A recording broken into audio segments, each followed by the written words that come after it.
না না বসেন, ভ্যানের তলে বসেন। এখানে আসেন, এখানে আসেন। তার ভিতরে আমার বদলি করবে ফটো আছে আমার বসে বলেন, বসে বলেন। 21 তারিখ ঠিক আমারে বলছো জান্নাত কিসে ঘটনা কি? আমারে বলছো আমি বুঝতে পারতেছি না। ঘটনা কিসে বলেন, ঘটনা বলেন। একটু চেয়ারে বসা যায় কি?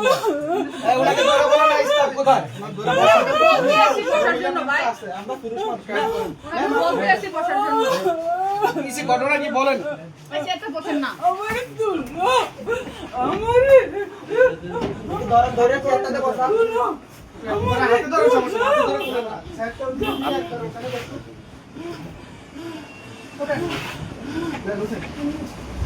অন্য একজন কেউ ম্যাম আছে? কোনো ম্যাম আছে? কোনো ম্যাম আছে? ভাই এখানে পাঠাচ্ছেন তো এই মহিলাটা স্টাফকে ডাক দাও।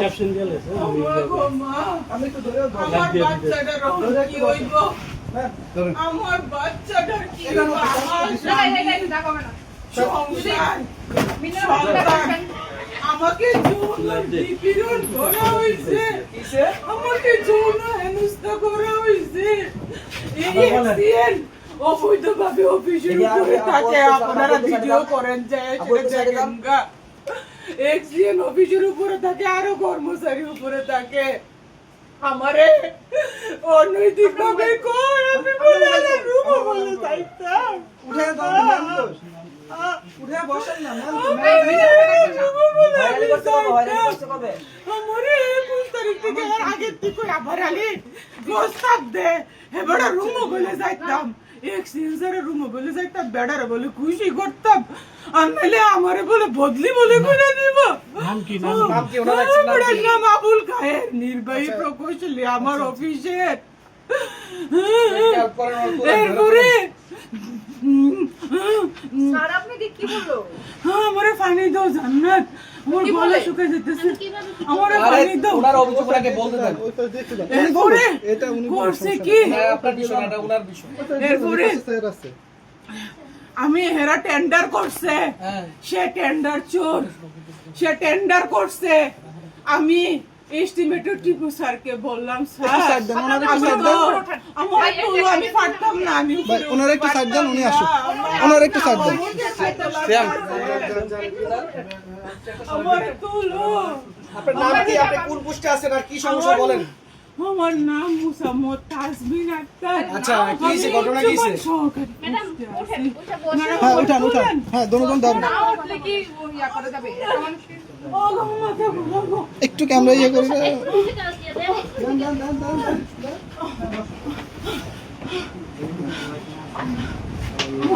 চশমা দেন আমি এই না না চশমা মনে হয় ওয়াশরুম, ওয়াশরুম।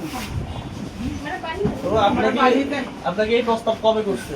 আমাকে হলো অফিসে আসার পর থেকেই করতেছে কবে মানে কত মাস কত দিন এটা প্রায় 2-3 মাস ধরে উনি এটা করতেছে তো যাক এটা যেহেতু কোনো লিখিত প্রমাণ নাই উনি আমাকে মৌখিক ভাবে বলে উনি তো অনেক চালাক উনি আমাকে মৌখিক ভাবে বলে এই জন্য আমি আর এটার পদক্ষেপ নিতে পারতেছিলাম না সেই কারণে আমি চুপ ছিলাম কিন্তু আপনার উদ্যতন কোনো কর্মকর্তাকে জানাইছিলেন? না আমার কাছে মৌখিক কোনো প্রমাণ ছিল না লিখিত বা মৌখিক কোনো প্রমাণ ছিল না উনি অনেক চালাক উনি আমি যখন উপরে খাইতে যাইতাম উপরে আমি খাইতে যাই এখানে রান্নার ব্যবস্থা আছে এখানে উপরে পুরো আবাসিক সবাই থাকে এখানে 3 থেকে 4 জন কর্মকর্তা থাকে অফিসিয়াল নিয়ম থাকার কোনো ব্যবধান নাই আমি এগুলা বলি স্যারকে স্যার আপনি কিন্তু অনৈতিক কাজ করতেছেন আপনি কিন্তু উপরে থাকতে পারেন না স্যার আমাকে কিন্তু কর্তৃপক্ষ শোকজ করে দিবে স্যার আমার কিন্তু চাকরি চলে যাবে স্যার উনি বলে বাগনামি করো বদলি শোকজ দুবার মুটকি দিয়ে বইরে আমারে বুঝাও আমি স্যারের কইলাম স্যার আপনি যে লাস্ট যে টেন্ডারটা করলেন 19 প্যাকেজের আপনি যে লটারিটা করলেন স্যার আমি তো কইতাম পারি না মেমু বই সাইয়া আমি দেখি স্যার এই লটারির উইনারদেরকে আপনি ল্যাপে অর্ডার সঠিকতা যাচাই করার জন্য চিঠি দিছেন স্যার সেই স্মারক বই আমার লেখার কথা স্যার ওই স্মারক বই আউটসোর্সিং লেখে এই ব্যক্তি আউটসোর্সিং লেখে আমার স্মারক বই আমার অফিসে কোনো মূল্য নাই আমার, আমি একজন প্রশাসনিক কর্মচারী আপনারা হিসেবে। এখানে এই খাতা লোকটা আছে কথা 10-15টা বা 20টা, বন্ধ করেন। প্রত্যেকটা খাতা আমাদের এন্ট্রি আছে। আমরা এখানে আউটসোর্সিং হলো আমরা এই অফিসে কাজ করি। এই লোকে আচ্ছা, আপনার দিকে আমরা- আমি জানি না ক্যামেরা ধরছেন প্রশাসনিক সেই সুবিধা কোনো- বলছি। প্রশাসনিক কোনো অর্ডার আছে কিনা, আমার এক্সিএন এর লিখিত কোনো অর্ডার আছে কিনা, ওরকম কোনো অর্ডার আমি শো করি নাই, আমি দেখি নাই। তারা যে মেমো বইটা তারা যে লিপিবদ্ধ করতে পারে, এই অর্ডার তো আমি দেখি নাই স্যার, তো আমাকে দেখাই নাই।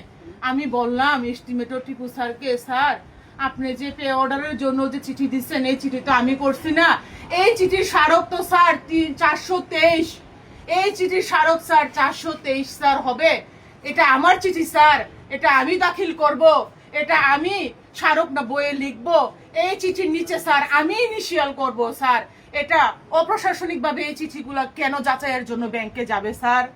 তখন টিপু স্যার আমাকে বলে নয়া ফুন্দে বাল উঠছে, অফিসারকে আসেন কাউন্টার করতে, চার্জ করতে। আমি বলি স্যার আমি তো আপনাকে চার্জ করতে পারি না, আমি কর্মচারী স্যার, চার্জ করার ক্ষমতা স্যার আমার নাই।